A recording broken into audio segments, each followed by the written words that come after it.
ఉమ్మడి ఖమ్మం జిల్లాలోని సంక్షేమ హాస్టళ్ల దుస్థితిపై మరింత సమాచారం మా ప్రతినిధి శ్రీధర్ అందిస్తారు. శిథిలావస్థకు చేరిన భవనాలు, ఎప్పుడు కూలుతాయో తెలియని బిల్డింగ్లలో సంక్షేమ హాస్టల్ కొనసాగుతున్నాయి. ఎప్పుడు ఏ ప్రమాదం ముంచుకొస్తుందో తెలియదు. ఒకవైపు పెచ్చులుడి పడుతుంటాయి, మరొక వైపు వర్షపు నీళ్లు కారుతుంటాయి. శిథిలావస్థకు చేరిన భవనాల్లో అరకొర వసతుల మధ్య విద్యార్థులు జీవనం సాగిస్తున్నారు. ఖమ్మం జిల్లా వ్యాప్తంగా ఉన్న సంక్షేమ హాస్టల్లో ఇదే రకమైన దయనీయమైన పరిస్థితి ఉంది. హాస్టళ్లన్నీ దాదాపుగా అద్దె భవనాల్లోనే కొనసాగుతున్నాయి. శిథిలావస్థకు చేరిన భవనాలు, ఎందుకు పనికిరాని భవనాల్లో సంక్షేమ హాస్టళ్లను నిర్వహిస్తున్నారు. విద్యార్థులు బిక్కుబిక్కుమంటూ కాలం గడుపుతున్నారు. ఖమ్మం జిల్లాలో ఉన్న సంక్షేమ హాస్టల్లో దయనీయ స్థితిపైన విద్యార్థి సంఘాలు ఎప్పటి నుంచో పెద్ద ఎత్తున ఆందోళనలు కొనసాగిస్తున్నాయి. పక్కా భవనాలు నిర్మించాలి, విద్యార్థులకు మెరుగైన వసతులు కల్పించాలని చెప్పేసి విద్యార్థి సంఘాల నాయకులు ఆందోళన చేస్తున్నప్పుడు కూడా ఎటువంటి ఫలితం ఉండలేదు. రామకృష్ణ చెప్పండి, ఖమ్మం జిల్లాలో దయనీయమైన పరిస్థితుల్లో హాస్టల్ కొనసాగుతున్నాయి. దాదాపుగా అన్ని కూడా అద్దె భవనాలు కొనసాగుతున్న పరిస్థితుంది. ఆ భవనాలన్నీ ఎప్పుడు కూలుతాయో కూడా తెలియని పరిస్థితుంది. ఏమంటారు మీరు? ప్రధానంగా విద్యా సంవత్సరం ప్రారంభమైనటువంటి నేపథ్యంలో విద్యార్థి సంఘాలుగా అనేక సార్లు వివిధ రూపంలో నిరసన తెలియజేసిన, కలెక్టరేట్ ముట్టలు పెట్టిన, రిప్రజెంటేషన్ రూపంలో ప్రభుత్వ అధికారులు కానీ, ప్రభుత్వంలో ఉన్నటువంటి మంత్రులు కానీ, ఎమ్మెల్యేలు కానీ విద్యార్థి సంఘాలుగా విద్యార్థుల గోడుని వినిపిస్తున్నటువంటి పరిస్థితి ఉంది. ఇవాళ విద్యారంగ సమస్యలు పరిష్కరించండి, సంక్షేమ హాస్టల్ విద్యార్థి సమస్యలు పరిష్కరించండి అని చెప్పేసి అని కొన్ని సంవత్సరాలుగా ఇవాళ విద్యార్థుల కోసం పోరాటాలు చేస్తున్నటువంటి పరిస్థితి కూడా విద్యార్థి సంఘాలు ఉన్నాయి.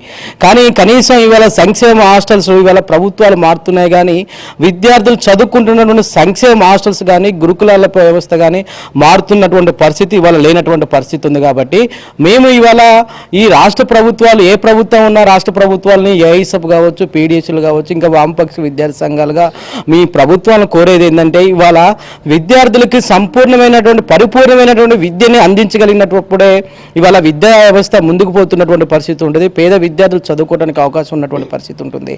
ఇవాళ సంక్షేమ హాస్టల్స్ ఇప్పటికే ఈ సంక్షేమ హాస్టల్ 40 ఏళ్ళు 50 ఏళ్ళు కట్టినటువంటి సంక్షేమ హాస్టల్స్లోనే ఇవాళ విద్యార్థులు చదువుకుంటున్నారు, నిద్రిస్తున్నారు, ఇక్కడే స్నానాలు చేస్తున్నారు. వాటిని ఇవాళ సంక్షేమ హాస్టల్స్ని ఇవాళ స్నానాల రూములుగా అయ్యే వాడుకుంటున్నారు. పడుకోవడానికి, ఉండడానికి కూడా అవే, తినడానికి కూడా అవే రూములు వాడుకున్నటువంటి పరిస్థితి ఇవాళ ఖమ్మం నగరంలో, ఖమ్మం జిల్లా వ్యాప్తంగా ఉన్నటువంటి పరిస్థితి ఉంది. ఇవాళ బీసీ కావచ్చు, ఎస్సీ కావచ్చు, ఎస్టీ కావచ్చు, సుమారుగా ఇవాళ వందల సంఖ్యలు ఇవాళ సంక్షేమ హాస్టల్స్ ఉన్నాయి, గురుకుల పాఠశాలలు ఉన్నాయి. ఇవాళ గురుకుల పాఠశాలకు వచ్చేసరికి గురుకుల పాఠశాలలు ఇవాళ అద్దె భవనాలు ఇవాళ విద్యార్థులు జీవిస్తున్నటువంటి పరిస్థితి ఇవాళ మనం చూస్తూ ఉన్నాం.